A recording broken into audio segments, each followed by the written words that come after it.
So hi, my name is Zane Fisher. I'm the owner of Extraordinary Structures, and this is our Saltbox tiny house. Saltbox is it's a vernacular New England style of roof, and although we're out here in New Mexico, the defining feature is that it's an asymmetrical roof line. At this point, anytime you have that kind of asymmetrical peaked roof, it's usually referred to as a saltbox. In our case, we did it both for sort of architectural flair and also so that one side of the house would have exactly the right length for a standard solar panel. So the roof is set up to take a whole bunch of solar. So this is our kitchen. What we do is we like to do a single core sort of plumbing infrastructure wall so that your bathroom and kitchen are back to back. You're minimizing the amount of plumbing, and we're also using that to bias the weight inside the trailer for the best hauling characteristics. But we wanted kind of luxury too. One of the things that bugs me when I visit tiny houses is if they've got a sink that's too small, because I do a lot of cooking personally. So we wanted to have a nice big sink.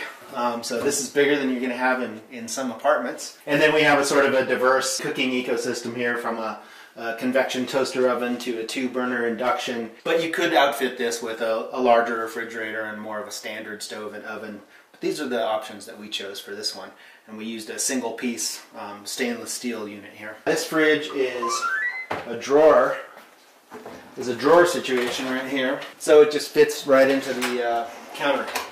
It's small, but it's very efficient. Lots of drawers, lots of storage. In fact, I sometimes think there's too much storage in this place. I think it's adaptable to any person's particular sort of needs, and you can really make it home.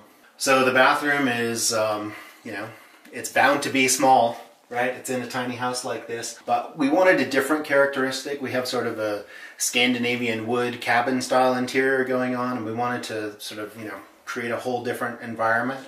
So we've got this bright white acrylic in here, which gives you a sort of a modern flair, but that's tempered with the same mesquite floors, and then this deep cedar Japanese ofuro style soaking tub. My partner Catherine built this as a little piece of luxury in a small room. So a bit of luxury and some brightness helps to make a small bathroom a lot more livable. This is a composting unit here, Swedish style. Yeah, this unit doesn't currently have holding tanks on it right now.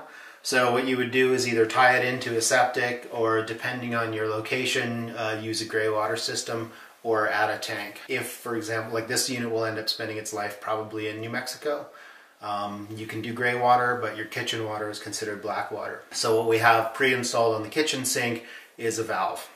So you could direct it to a tank, or if you're not using food, you could direct it to a gray water system. We like to avoid lofts whenever possible. They're enjoyable, but in a small space, we don't want to put too much weight up above or take up the nice airspace. But over the bathroom is a natural place to have a small loft. Can sleep up there, or a kid can sleep up there, a guest, or I think of it as kind of a reading nook. And we just have a ladder permanently mounted on the wall for a quick climb up there. And it turns out it's a nice space. A little reading light and a little outlet up there makes it pretty livable. The primary bed, we're using a horizontal Murphy or a wall bed system. So it just comes down right here. So what we do is we move this little fold-up rocker out of the way, and our furniture actually rolls, so we can move it to the side. All right. Bring it out here, and this guy is what actually ends up supporting your bed, so that they're not in your way when you get out of bed in the middle of the night. You don't end up kicking the furniture here. You've got a little reading light, outlets at bed height, and you're right next to the window. So for me, this is more enjoyable than a loft. What we do here at Extraordinary Structures is a panelized construction system. We do a computer model of anything that we're going to build. We break it into component sections, and then we use a CNC router or an automated system to carve out those panels in precise shapes and lock them together, kind of like Legos for big kids or something like that. So in this unit you can see the joints here, where each 2-foot wide panel connects to the next one. So once we've designed a structure, it actually assembles quite quickly. This little stove, it was invented for marine applications out of the Seattle area. So for fishing crews going out early who want to warm up, and it's a super efficient burn. in a very small package. So that's why we like this stove. It's really in here as kind of showing off that there's room for luxury even in a small space. Primary heating and cooling in this unit is done with a mini split, so you don't actually need heat, but it's pretty nice, especially in the winter.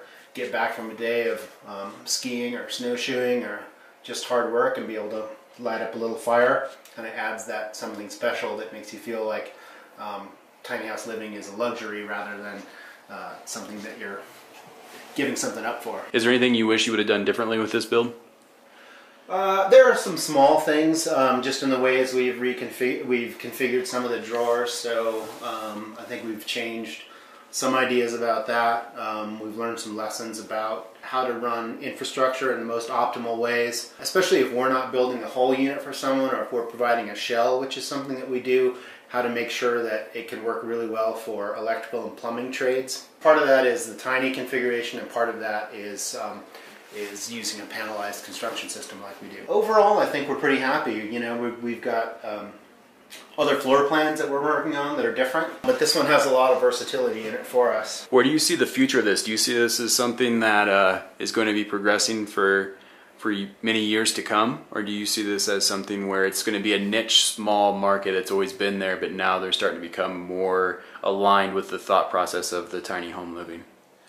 Yeah, I think that there are components of it that are probably niche-y, but I think the idea of smaller, sort of smarter, energy efficient spaces, a little more minimal, especially for people who realize that they don't need much, but they place a high value on maybe resources that are shared in a community or open space or wilderness. I think it's going to continue to branch out. So I see it as we work through zoning issues. I see it having a pretty large impact on cities where we see prices escalating out of control and a need for higher densities, but in different form factors.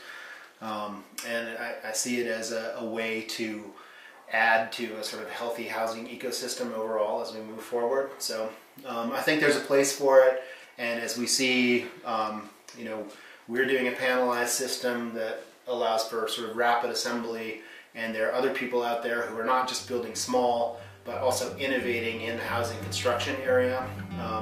And so to see companies coming up like that is exciting, and I think it does point to the